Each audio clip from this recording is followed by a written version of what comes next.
So in the previous video, pinakita ko sa inyo kung paano i-compute yung mga forces doon sa band angle potential. Now, we're going to do that again, pero we're not going to use analytical forces. We're going to use finite difference o kaya yung central differencing. Why do we want to do that? Kasi sometimes, let's say, while coding, there's a possibility na yung na-derive mong expression using the operator del operating on your force field, there are possibilities na mali yung nakuha mong result. So you can check your result using finite difference. So once again, bubuksan ko yung aking Anaconda terminal.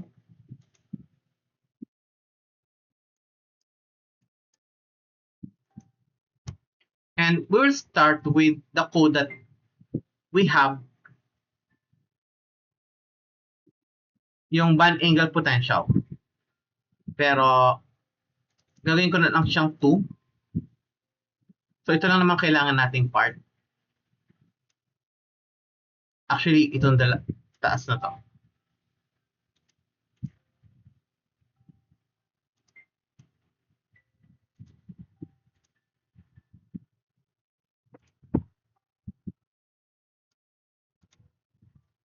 So, band angle potential, pero lalagyan ko lang siya ng underscore numerical .py. So this is the formula of our band angle potential. So how do we calculate yung forces given this formula?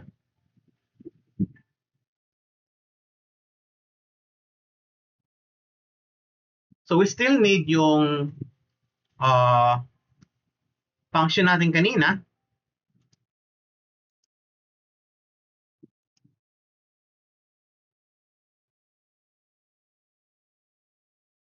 Ito ng band angle potential na to, ito na yung contributor to the energy, to the total potential energy. So, gagawa lang tayo ng function to evaluate yung gradient ng band angle potential. So this time, gagamit tayo ng finite difference. To give you an overview of what finite difference is, o kaya central differencing na lang pala. To give you an overview of what central differencing is, it's like the derivative can be written in the following way.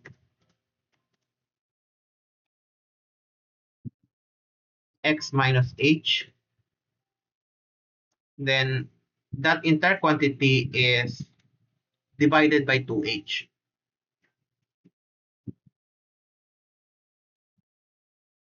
That can give us the derivative with respect to x. So let's define our del band angle potential. Ganyan na lang. And of course, this one requires yung calculation pa rin ng theta.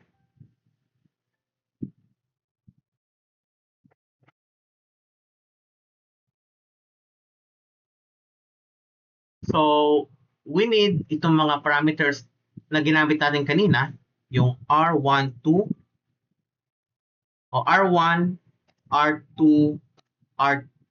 R3, and R4.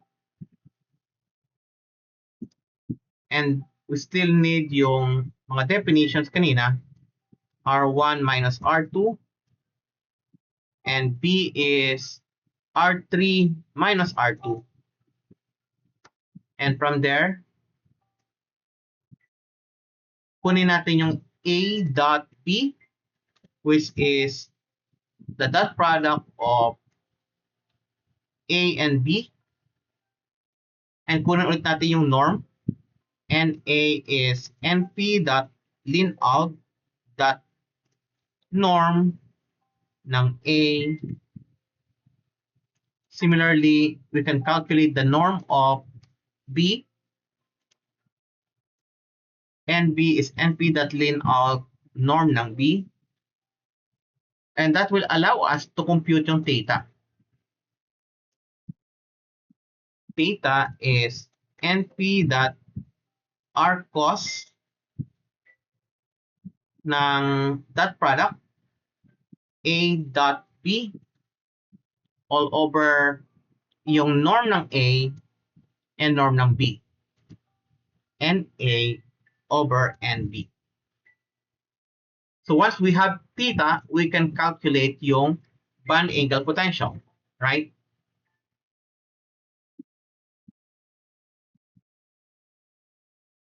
Pero what we want is not just the band angle potential. Pero let's calculate it first. This will give us U. Band angle potential, K. In this case, lagyan natin to ng K theta and tet 0 din. K and tet dito.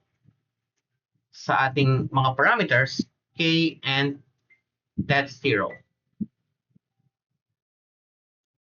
Or gawin natin K-tet na para hindi siya masyadong mahirap. So ito na yung energy. Ngayon, how do we calculate yung derivative ng energy or ng band angle potential? We can use finite difference. Ano ba yung nagbabago lang dito sa system natin?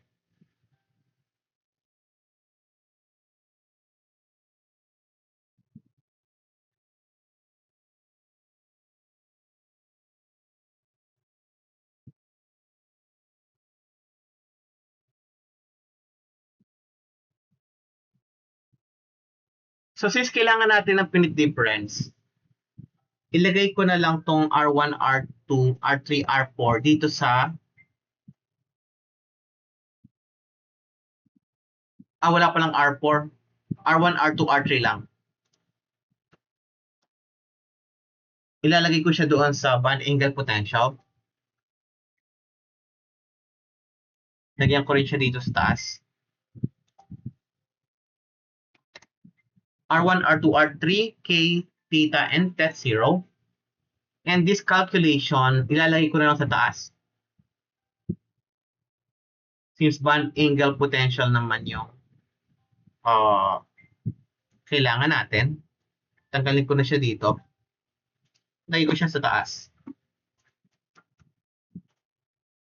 So we have A, B, A dot B, and A. After ng theta, so band angle potential will return K times theta minus, wala na yung theta dito. Calculated na siya sa loob, theta minus theta sub 0 squared. Okay.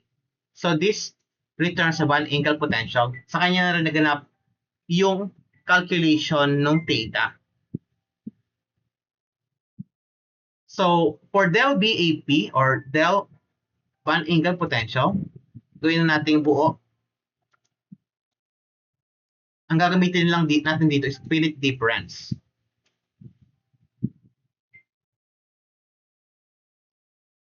So du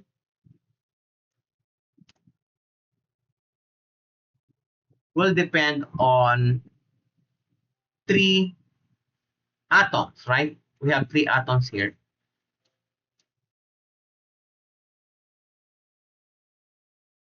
R1, R2, and R3. So du,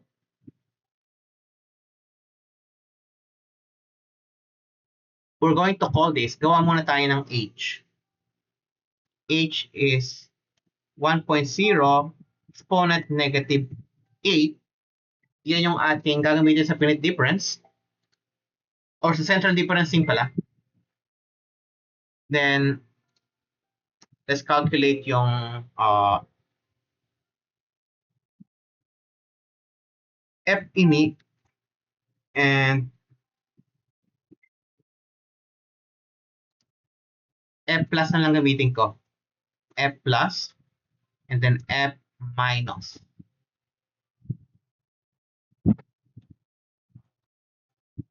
F plus, I'm going to call this function band angle potential.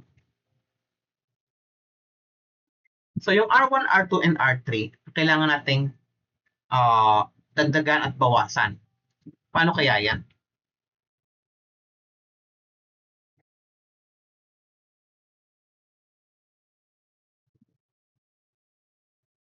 Paano natin, yung R1 kasi is composed of three components, X, Y, and Z. So we can write here X, Y, Z is equal to R1.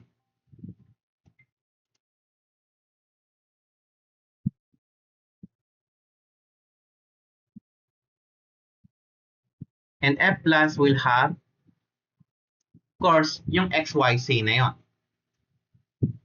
X, Y, Z. Pero that's a NumPy array. So, gawin natin tong np.array. Ngayon, dito ko ilalagay yung plus h. And sa f minus will be the same, pero minus h. And du, this du with respect to x. Kasi yung pinalitan natin is x, right? Or du r1. Or du1 na lang kasi first atom, kasi 1 yung label, du1 is equal to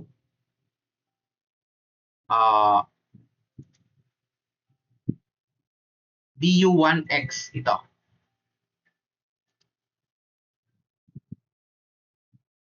That is f plus x minus f plus minus f minus over 2 over h. Then we are ready to calculate naman yung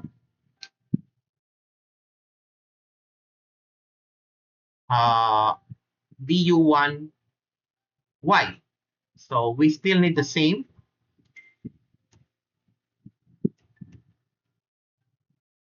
du1y. Ngayon, itong plus x na to, dito na siya ilalagay sa y. Ito ring minus. And we can do that for du1c, say,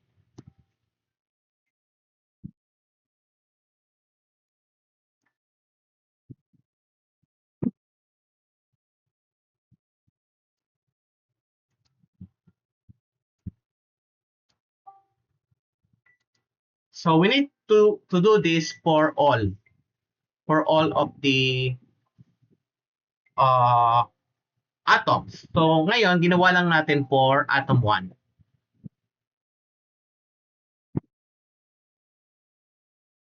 So how can we summarize this for all atoms?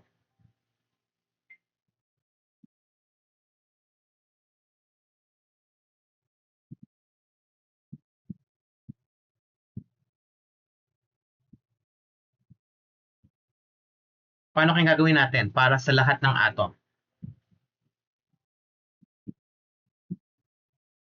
So, later na lang yon. Ngayon, for now, ganito na lang muna. And then, mag-print muna tayo ng result. Kasi baka hindi gumagana. So, du will be, this du1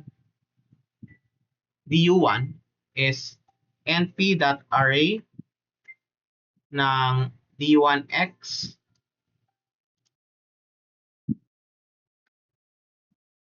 du1y and d1 say.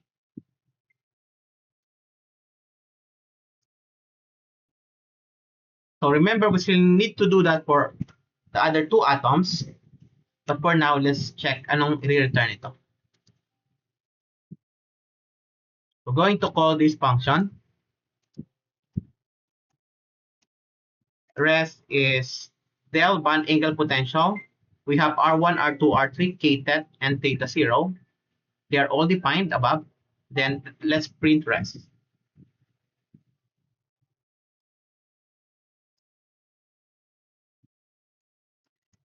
So Python bond angle potential. Ito yung kanina, hindi ito yung numerical. Ini-print ko lang kasi compare ko siya sa numerical. Sa numerical, piliin natin yung bond angle potential .numeric underscore numerical.py. And as you can see, meron siyang error that we need to fix. Del bond angle potential R1. So yung R is not defined. However, ito na yung R1, R2, and R3. We just need to remove this. Maglagay tayo ng asterisk and R. That will automatically expand each of these into separate parameters, into separate arguments. So name theta 0 is not defined. Okay, theta 0. That 0 pa lang ginamit kong name. Then let's rerun. Name error k is not defined. Sa F+, meron tayong ilagay na k.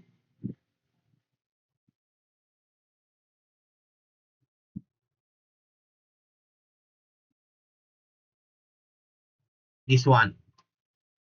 So, instead na k, ktet ang lagay natin.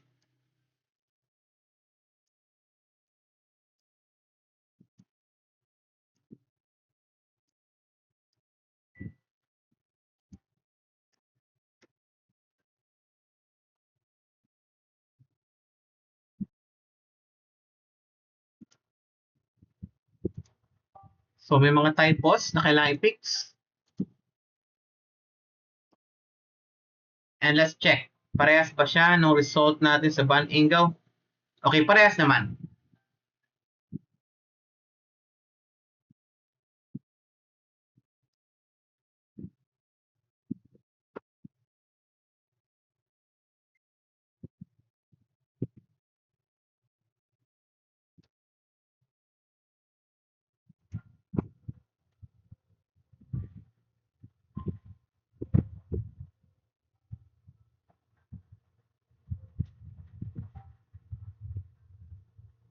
Except that del pa lang yung kinukuha ko.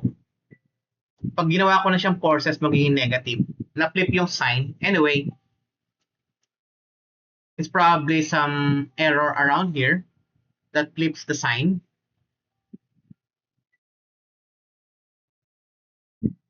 Let's neglect it for now. Dapat kasi ang sign dito ay kabaliktaran ng sign ng forces. Kasi ang forces is negative ng del.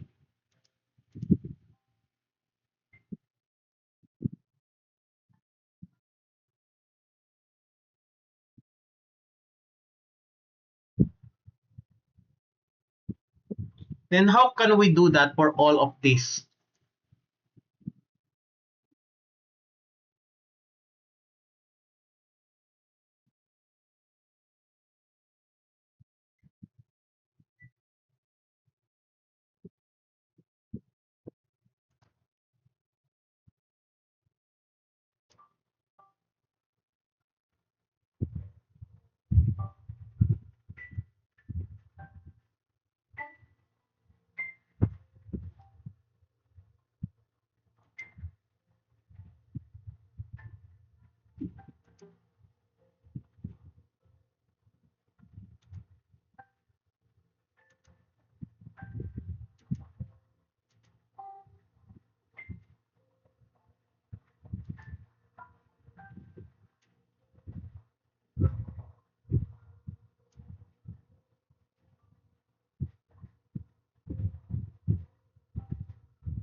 So for now, let's just do it first for the other R's.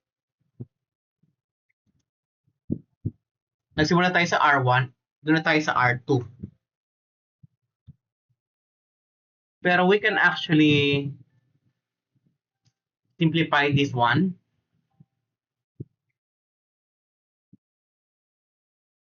In a for loop.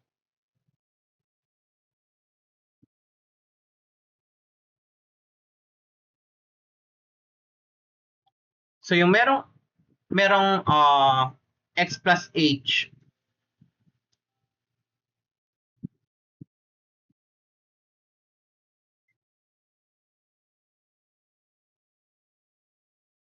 Gawa na lang tayo ng R1 na capital. R na lang muna. R na capital is R1 dot copy.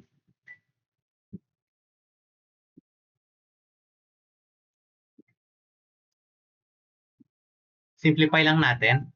And yung R dot copy, doon tayo magpa-plus at minus.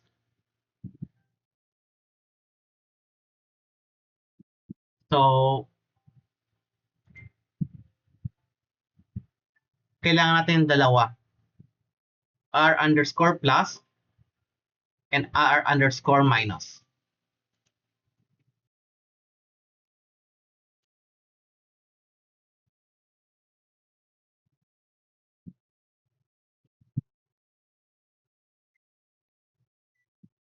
And maglagay tayo ng I is equal to 0 for now. Then, instead ng np.array dito, papalitan ko to ng,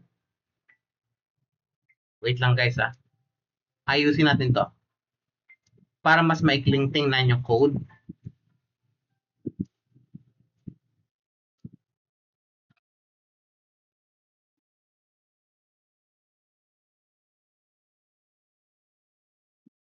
So, magluloop ako for I in range 3 kasi may 3 axis. Doing so, pwede ko ito ipasok sa loop. And then, pwede ko nang burahin itong iba. Mauulit-ulit lang naman yan eh.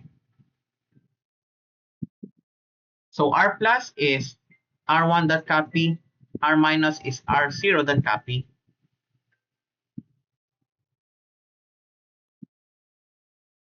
Ilalabas ko itong dalawang to.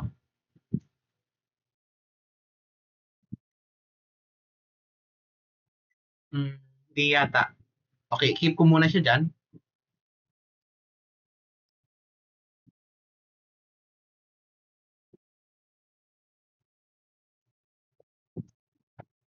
R plus I is plus equals H.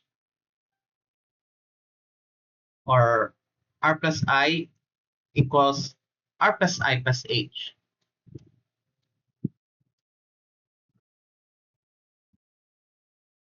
And then R minus I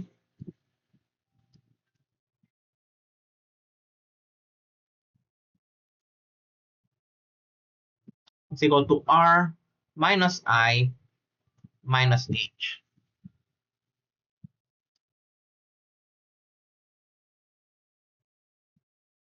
Then sa simula, dito muna yung R minus. R plus yung sa una.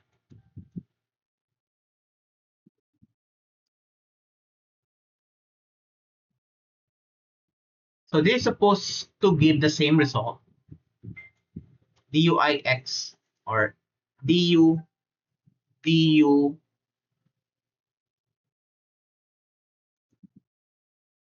DU na lang muna ilagay natin. And here we have DU1X or DU1I.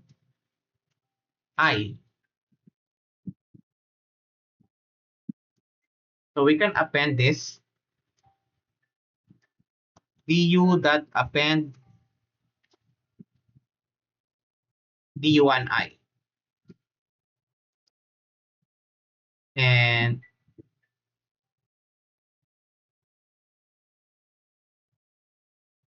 return natin tong du as an np.array. So this is a little more compact. Tingnan natin kung tama ibibigay niyang result.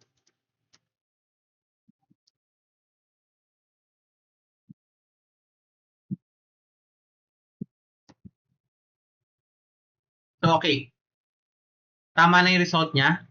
Kabaligtaran ng sign nitong forces kasi derivative or gradient pa lang yung kinocompute natin.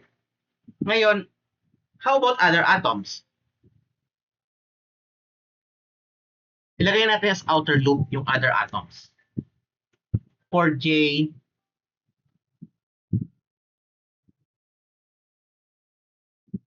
in range 3, kasi meron tayong 3 atoms lang in this case. Alin kaya gagawin natin J?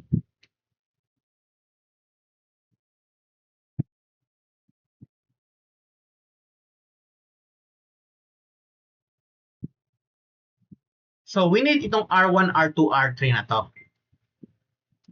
Gawin natin siyang pos.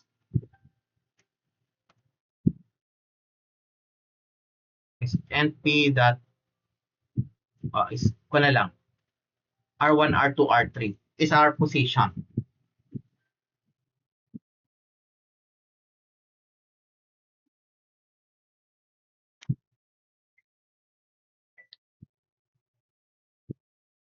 So itong R plus will be just pos.copy.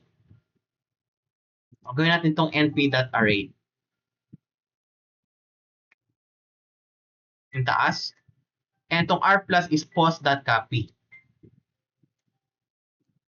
R minus is also pos.copy. And R plus I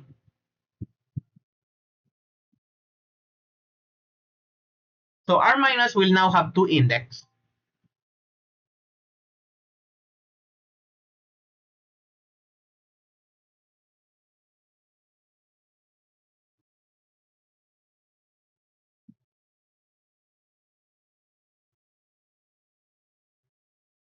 Yung kanyang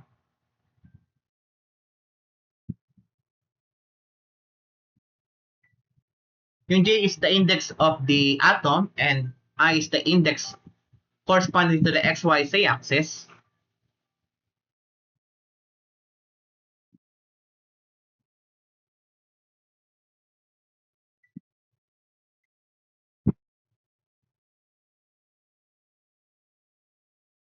So this one, we need the index J here. Kasi nauna yung index nung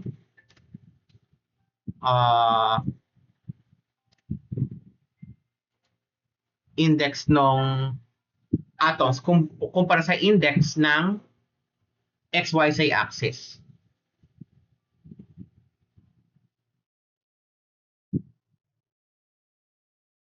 And yung copying ng pos.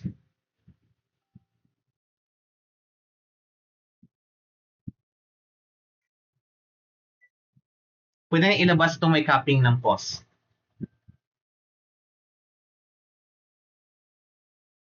Or for the meantime, hayaan mo natin ganyan, mamaya natin i-optimize. So itong R plus na to contains everything that pos has. So, hindi na to R plus. Itong buong ito na yung R plus.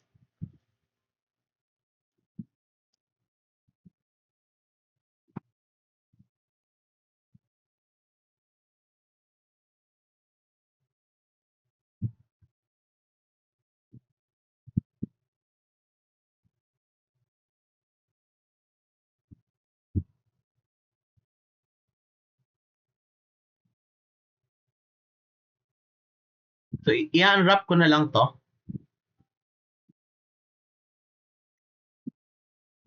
And we still have F plus.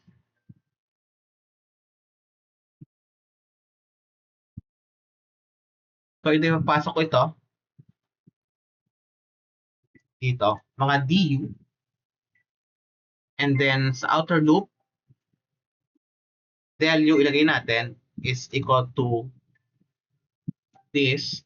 And we're going to append sa del u yung du. Kasi yung du is per axis. Yung del u will be per atom. Del u that append yung du. And what we're going to return is del u. So let's check if it's gonna work. Okay? It works. Parehas ba yung sagot? Yes, except that nauna itong nagkabaligtad yung second and third row. Ay, sorry.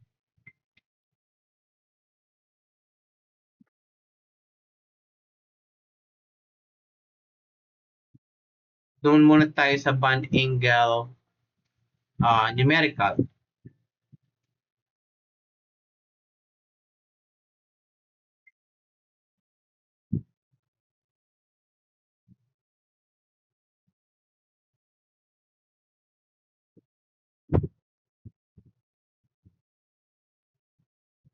So numerical, this is what we have. Check natin sa kung consistent dito sa ating mga atom sa slide. Sa result kanina. So, here, del lang yung kinalculate ko, hindi pa forces. So, dapat pareha siya sa slide. So, sa del 1u is tama. Sa del 2u, nasa ilalim yung del 2u. Nauna yung del 3u. So, merong nabaliktad na index. Check natin kung bakit nabaliktad.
So, dapat del 3 yung may negative 465 or yung 465.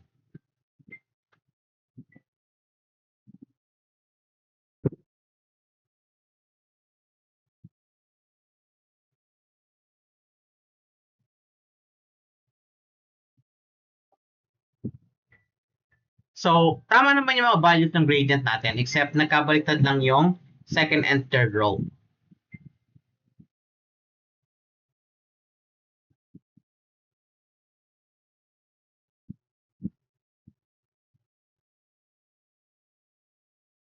So, ano kayang possible reason? Bakit nagkabaliktad?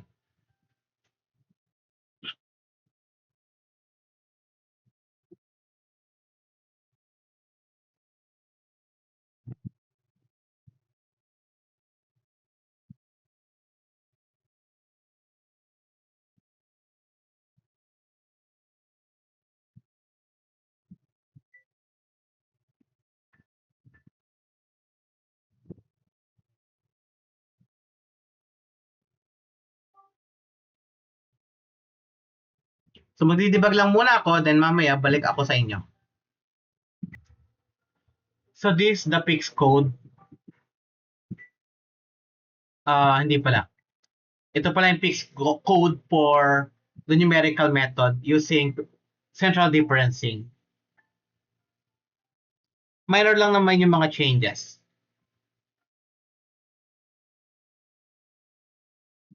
And if we run this, nakuha din natin yung same result. Consistent sa slide. So I hope that's clear, guys. Ngayon, you might be wondering, bakit natin kailangan gumamit ng finite difference? It appears to be a lot more difficult to write a code for finite difference or central differencing compared to use analytical expression. Actually, sometimes mas okay gumamit ng finite difference. Ngayon, hindi ibig sabihin finite difference yung gagamitin natin o kaya central difference. We always want to use yung analytical expression. Kasi calculation-wise, mas mabilis ang operation kapag analytical expression ang ginamit natin instead of estimates of del. Yung maliliit na error sa estimates of del, kapag gumamit ka ng numerical method, will propagate. So, as much as possible, mas kailangan natin gamitin yung del operator na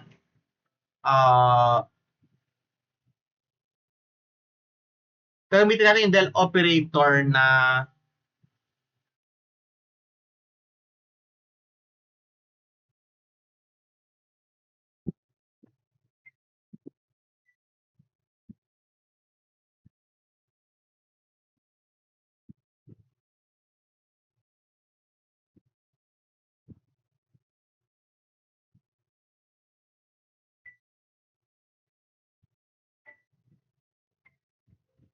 analytical. Gamitin natin del operator na analytical as much as possible.